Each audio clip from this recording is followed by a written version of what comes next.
When opened in 1983, Camelot Theme Park in Lancashire, England immediately began drawing massive crowds.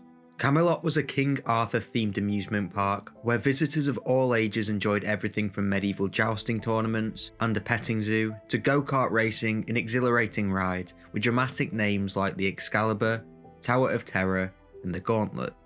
Located in the village of Charnock Richard, about 25 miles northwest of Manchester, the park covered nearly 150 acres, employed more than 400 workers, and hosted nearly 500,000 visitors each year. Camelot had a good safety record early on, but tragedy struck in 2001 when an employee was killed in front of stunned visitors waiting to board one of the park's most popular roller coasters, known as the Gauntlet. So, let's talk about it. This is the Gauntlet roller coaster disaster.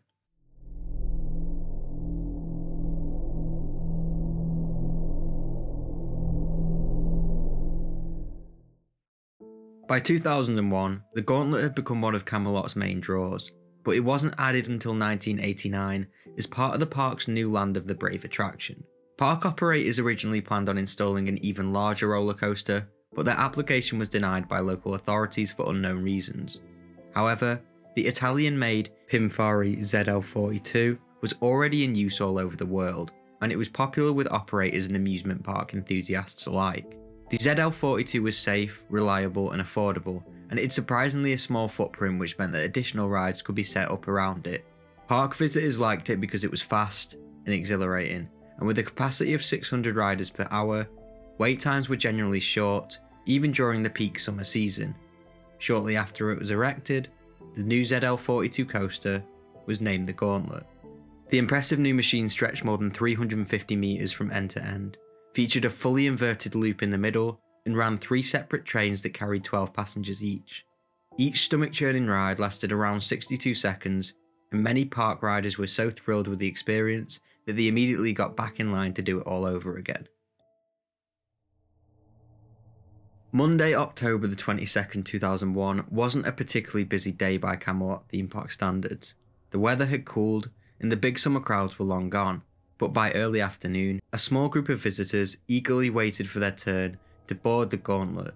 Meanwhile, 59-year-old park employee Harry Matthews, from nearby Wigan, was informed that a portion of the Gauntlet's track needed lubrication. With nearly 25 years of maintenance experience under his belt, Matthews was no stranger to routine track maintenance like lubrication.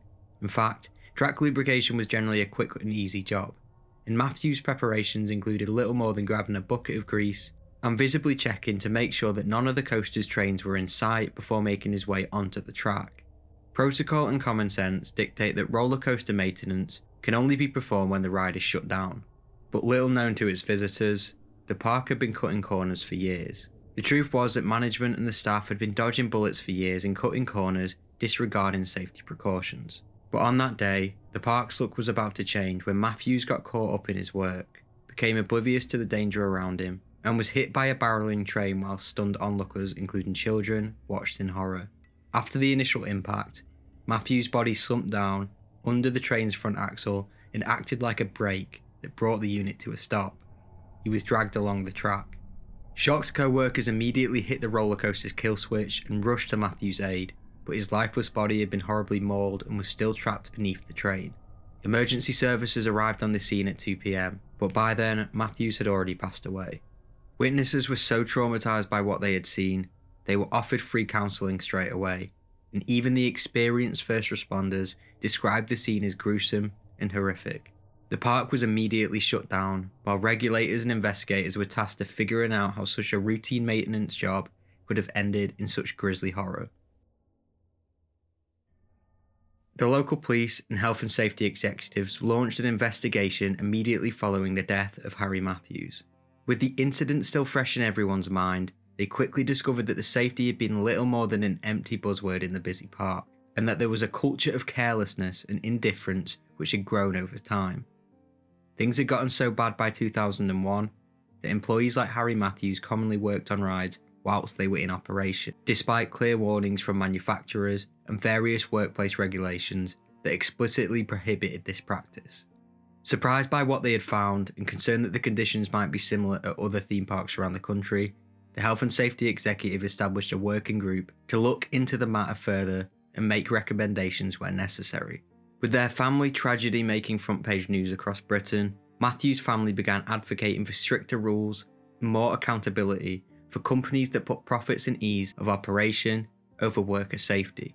Andrew Matthews said to an interviewer, "I want my father's death to serve as a graphic example to other companies that health and safety in the workplace should be of paramount concern all of the time." Ironically, Andrew Matthews stated that his father had expressed concerns about troubling safety issues at the park just a few weeks before his death. During the proceedings that followed, park owner Prime Resorts Limited pleaded guilty to a number of charges, including failing to show proper care for an employee's well-being and failing to periodically carry out risk assessments. Prime Resorts' attorney said the company deeply regretted the death of one of its most skilled and respected employees, adding that they'd take a far more proactive approach to safety in the future by putting into place new policies and procedures and submitting to regular audits by an independent safety consulting firm. The park was then also fined £40,000 for breaching safety regulations. Andrew said, "The fine doesn't reflect the death of a man, but hopefully it does send out a signal that employers have to be made aware of their responsibilities. My father's actions have been exonerated. It was a total system failure." If a robust management system had been in place, the whole sorry event would have not happened. Harry Matthews was well liked by family members and co-workers alike, most of whom described him as a gentle, fair and mild-mannered man. The Gauntlet roller coaster remained in continuous service up until 2002, after which it experienced a considerable downtime due to routine and unscheduled maintenance issues. Owners then fully refurbished the coaster, upgrading its braking systems and giving everything a fresh coat of paint.